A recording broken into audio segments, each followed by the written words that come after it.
Okay, we're going back to school. So I was on a date with this girl today, and as we were talking, she decided she wanted to pry into the can of worms that is my mindset.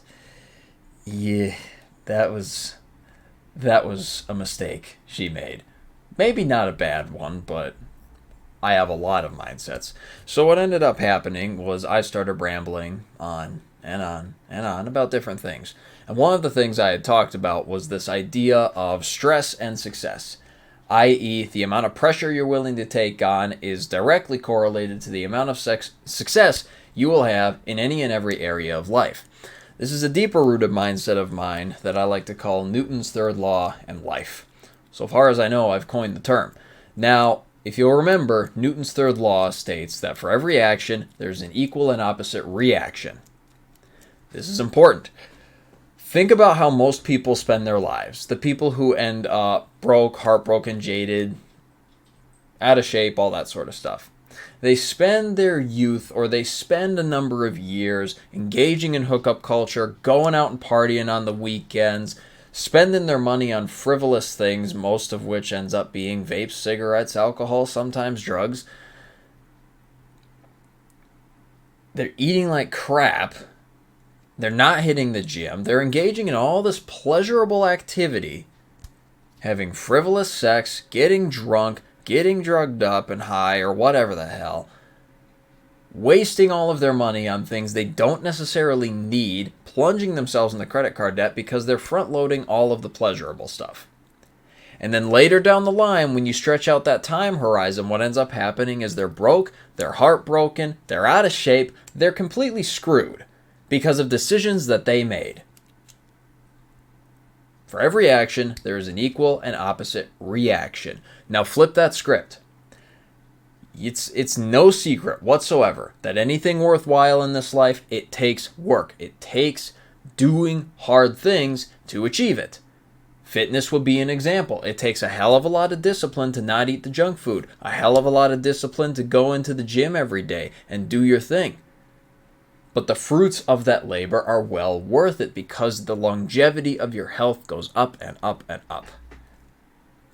And you're actually able to see your grandchildren or play with your kids because you took care of yourself. Same thing with finances. If you are disciplined with your money and you work hard and you actually try in this life, you will not only make an F ton of money, but because you were disciplined with said money, you will have plenty in reserve should shit hit the fan. And as far as relationships is concerned, yes, taking the more disciplined route of not sleeping with somebody as soon as humanly possible will yield you better results because you're developing relationships based on an actual connection with the person as a human being rather than just, oh, you're hot, I'm hot, let's have sex. And the longer time horizon for all of that, you can already play it out, is healthier relationships, a better bank account, and you're in fantastic shape. Newton's third law and life. I want you to think about this every time you're about to do something.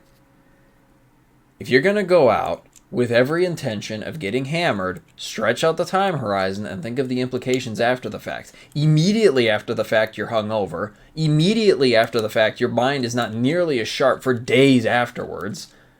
Immediately after the fact, you've packed on a bunch of unnecessary calories because that's what alcohol is, liquid calories. It's a problem.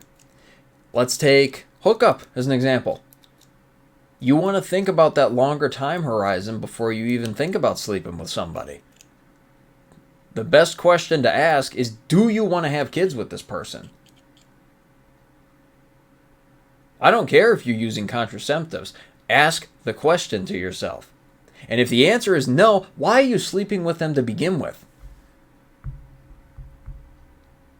Before you go and take out a loan on that car that you know you can't afford, stretch out the time horizon and think. Do I need this car, first off, or am I just getting it for the ego trip? And then secondly, what's going to happen to my living situation when my car is more than my rent?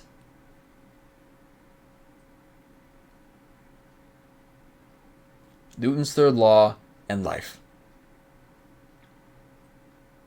It can be working against you if you're not paying attention. But if you're perspicacious and you're able to see the longer time horizon on any decision that you make, guess what? It is an insane amount of leverage. Okay? Okay. My name is Christopher Strobuck. I come on here and I ramble on about random things that happen to pop into my mind and that I want to talk about. If you happen to find any value in anything that I just vomited out of my face towards you, by all means, use it. Other than that, if you wanted to connect with me, talk to me, etc., by all means. There's a Discord server in the description. Free to join. Come and talk to me. Other than that, get after it, kick some ass. I'll see you next time.